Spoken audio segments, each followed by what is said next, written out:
Magandang araw, Malacanang Press Corps. Bilang pagkilala at pasasalamat sa ating mga guro at non-teaching staff, Pangulong Ferdinand R. Marcos Jr. suportado ang pagbibigay ng performance-based bonus para sa mga education personnel. Alinsunod sa direktiba ni Pangulong Marcos Jr. na kilalanin ang kontribusyon ng teachers, inanunsyo na ng Department of Budget and Management at ng Department of Education ang 2023 performance-based bonus for teaching and non-teaching personnel. Sa ilalim ng sistema, maaaring makatanggap ng 52% ng kanilang monthly basic salary ang mga DepEd personnel na magkakamit ng 80 points na total score sa assessment. Ang 2023 performance-based bonus na ito ay mas mataas kumpara sa 45.5% at 48.75% noong 2021 at 2022. Sa isang sample computation, maaari makatanggap ng bonus na aabot sa 14,040 pesos ang isang empleyado. Teacher 1 ang posisyon at may monthly salary na 27,000 pesos. Ang performance-based bonus ay isang hakbang ng pamahalaan upang iangat ang dignidad at ang kapakanan ng mga education personnel na patuloy ang pagtatrabaho upang pahusayin ang kalidad ng edukasyon sa bansa. Maraming salamat po sa ating mga dakilang guro at staff. Mabuhay po kayo.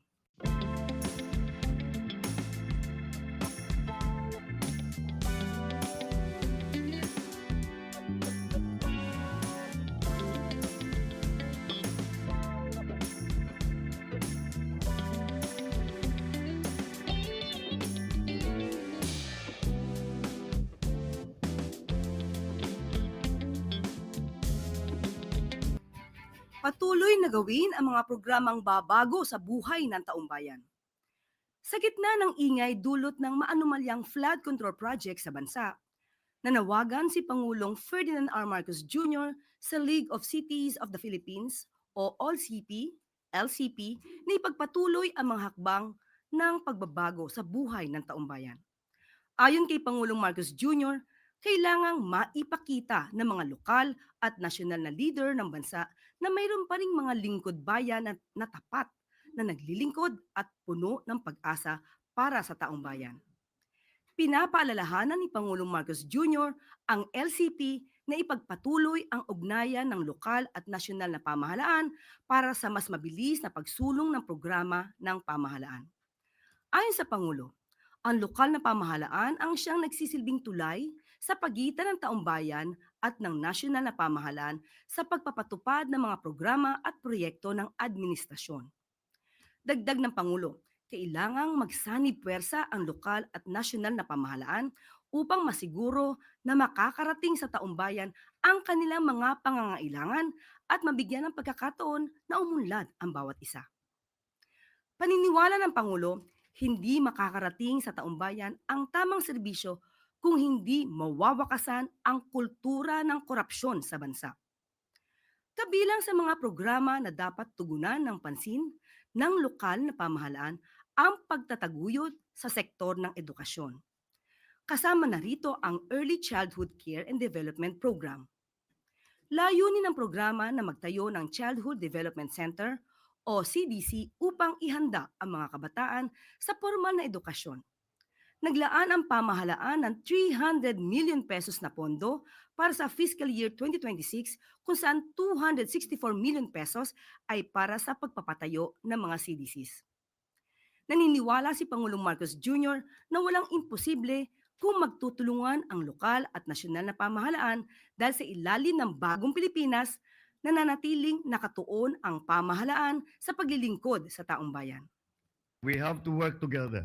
We have to be in coordination. We have to continue to strengthen. Dahil walang synergy ang national government at saka local government kung hindi nagko-coordinate, kung hindi nag-uusap, kung hindi nag-uugnayan. This is why local governance is where true leadership lies. May it be in the barangay halls, the city offices, municipal grounds, public service is very much felt in these spaces. At maaari na po akong tumanggap ng inyong mga katanungan. First question, Eden Santos, Net 25. Yes, sir, good morning po. May we know po kung ano yung direktiba ni Pangulong Ferdinand Marcos Jr. sa bago pong talagang ombudsman na si Secretary Boying Rimulya. Unang-una po nadinig na po natin si Secretary Boying Rimulya na ang pagiging at pagtatalaga sa kanya bilang ombudsman ay nararapat na magkaroon ng transparency at managot ang dapat na managot, kung mayroon man dapat na managot. At ang pagtatrabaho po ng Ombudsman na Rimulya ay para sa buong bansa, hindi para sa iisang sektor o iisang panig lamang na grupo ng mga Pilipino. So kasama po sa direktiba ng Pangulo yung tutukan po ng bagong ombudsman ang pag-imbestiga po sa SALN ni Vice President Sara Duterte at doon po sa mga flood control anomalies. Unang-una po, sinabi po natin na pagtatrabaho po bilang ombudsman, ito ay para sa buong bansa. Kung ano po ang dapat na imbestigahan, ay dapat pong imbestigahan. Hindi po dapat na may talikuran o kaya tulugan. Kung ano ang nararapat na malaman ng taong bayan, dapat po maimbestigahan ng ombudsman. Next question, Katrina Domingo, ABS-CBN. Ma'am, good morning. Ano po yung reaction ni Pangulong Ferdinand Marcos Jr. to the reported wish of one ICI member to resign due to the lack of authority of the panel? Unang-una po, ang ICI po ay independent commission. At sa ating pagkakarinig, ito naman po ay na-deny na po at itinatwa na po ng spokesperson ng ICI. So mananatili po silang miyembro at mananatili po silang magtrabaho para po sa mas malalimang pag-iimbestiga sa mga maanumalyang flood control projects at mga infrastructure. And how does the palace respond to calls from the House of Representatives to certify as urgent bills seeking to provide more powers to that panel?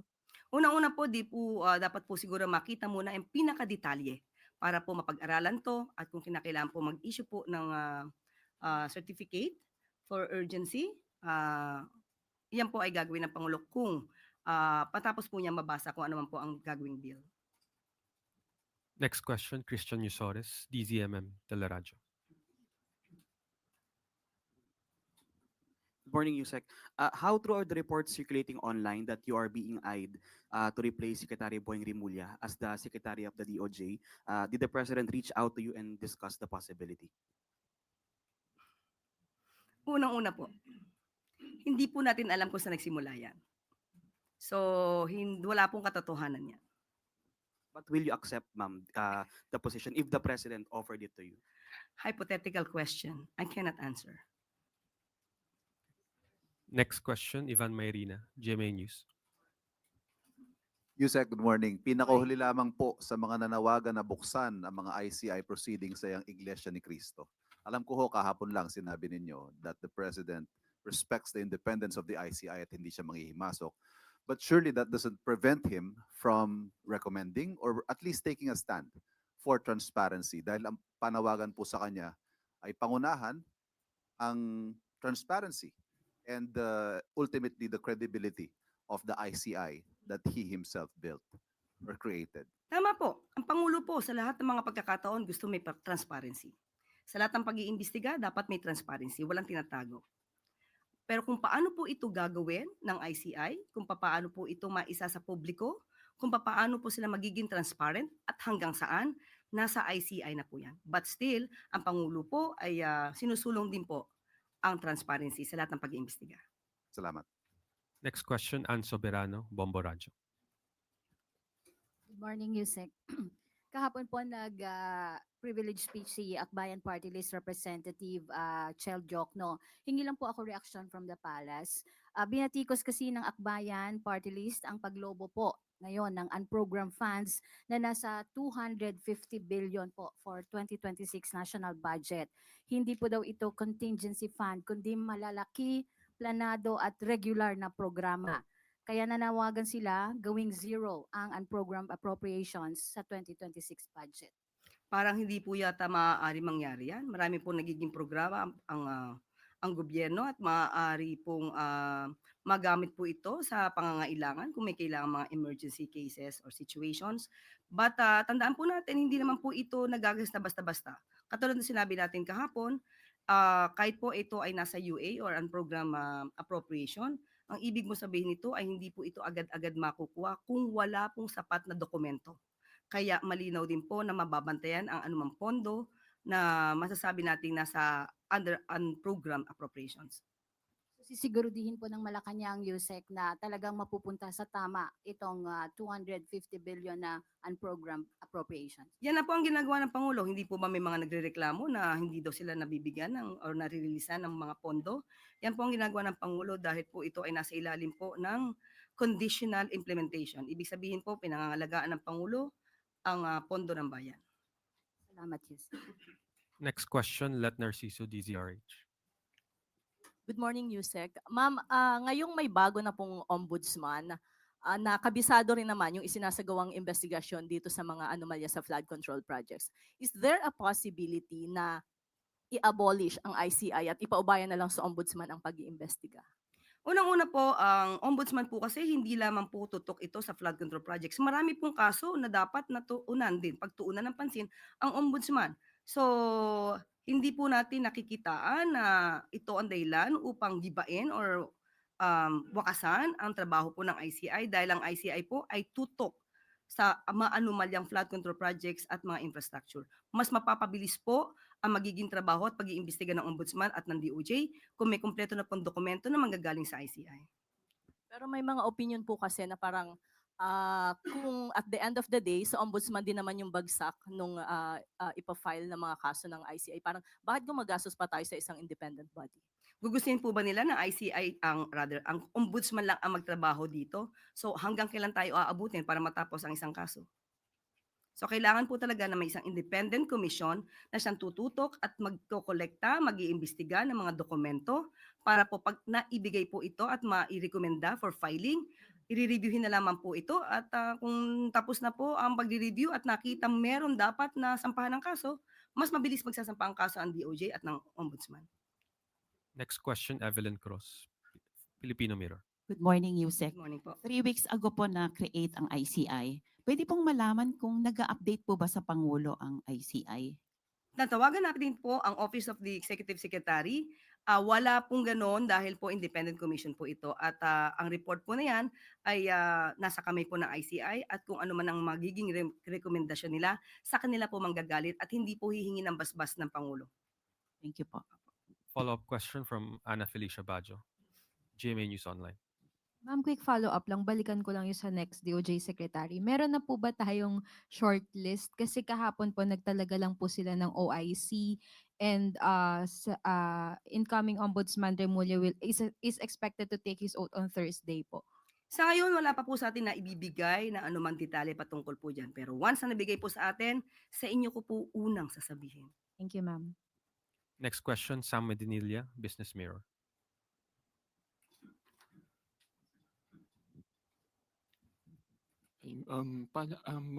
For Yusek Castro, parehas reaction lang po regarding po dun sa recent inflation figures na nag-slow down raw po compared sa last year. Yes, opo, natawagan po natin si Secretary Balisacan at ang naging cause daw po nito ay ang pag-increase ng presyo ng gulay dahil sa tuloy-tuloy at sunod-sunod na bagyo po na siyang nagland dito sa ating bansa at nakaapekto po ito. Pero according to Secretary Go and Secretary Balisacan, ito pong 1.7% ay hindi po ito nakakapagpagabag sa gobyerno dahil ang projected bond ay 2 to 4% this year at malayo pa po ito at nakikita po nila na slow po ang pagtaas po ng inflation rate. Follow-up lang po. Since nag-start po yung Marcos administration ng anti-corruption drive, may napansin na po ba yung mga economic managers na impact sa economy yung ginagawang investigation? Sa ngayon ay wala pa pong naiuulat sa atin at malamang by tomorrow siguro or next week, aalamin po natin sa economic team kung ano po ang maaaring naging epekto nito. Thank you po. Last question from Kenneth Paciente, PTV4. Hi, Yusek. Good morning. Ma'am, based dun sa latest labor force survey po ng PSA, umakyat sa 96.1% ang employment rate sa bansa nitong August. mas mataas po sa 94.7% kumpara po nung July. Paano po ito tinitignan ng palasyo at ano po sa tingin nyo yung mga dahilan ng pagtaas po? Hindi po kasi tumitigil ang pamahalaan, hindi rin po tumitigil ang ating Pangulo na maiangat ang kabuhayan ng bawat Pilipino. Meron po tayong mga job fairs na nagaganap para po mailapit natin ang mga trabaho sa ating mga kababayan. Isa po ito sa nagpapakita na patuloy po ang pag-aalaga ng ating Pangulo sa kapakanan ng bawat isa. So maganda pong balita po yan. At hindi po tayo nagtatapos dyan dahil patuloy pa rin po ang pagsisikap ng pamahalaan ng Pangulo para po mas marami pa po tayong trabaho ma-generate para sa ating mga kababayan. That is the last question, Yusek. Thank you. At bago po tayo magtapos, energy sector ng bansa, palalakasin. Ngayong araw ay pinangunahan ni Pangulong Ferdinand R. Marcos Jr. ang presentation of petroleum service contracts sa Malacanang. Layunin ng mga nasabing kontrata na siguruhing may sapat na supply ng enerhiya ang bansa sa pamamagitan ng masusing pag-aaral, pagtuklas at pagpapaunlad ng likas na yaman ng bansa. Ayon kay Pangulong Marcos Jr., ang 8 service contracts ay naglalaman ng investments na may kabuuang halaga na $200 million. Nilalayo ng service contracts na suportahan ang exploration sa iba't ibang lugar sa bansa gaya ng Palawan, Sulu, Cagayan, Cebu at Central Luzon upang tumuklas ng mga bagong pagkukunan ng enerhiya. Nais ni Pangulong Marcos Jr. na tukuyin ang mga bagong energy supply sa bansa para pagyamanin ang ating oil and gas reserves, pababain ang energy cost at paramihin pa ang employment opportunities para sa mga Pilipino. Sa ilalim rin ng petroleum service contracts ay magkakaroon ng kauna-unahang native hydrogen gas exploration sa Pilipinas. Isang malaking hakbang tungo sa clean and sustainable energy innovation ng bansa. Malakas ang paniniwala ni Pangulong Marcos Jr. na panahon na para tumayo sa sariling paa ang Pilipinas sa usapin ng likas na enerhiya upang masiguro ang ating progreso para sa kasalukuyan at susunod na henerasyon. While we are fully committed to lowering our dependence on fossil fuels, we cannot disregard the fact that it continues to be our main source of energy. It lights our homes, our industries, fuels our vehicles, takes our children to school, and the buses that carry our workers to their offices. It also supports the livelihood of our farmers and fishermen, making their work easier, faster, and more efficient. Sapat na enerhiya para tugunan ang pangangailangan hindi lamang sa ngayon, kundi para na rin para sa kinabukasan ng ating mga anak at ang ating mga susunod na henerasyon. At dito na po nagtatapos ang ating press briefing. Magandang araw para sa bagong Pilipinas.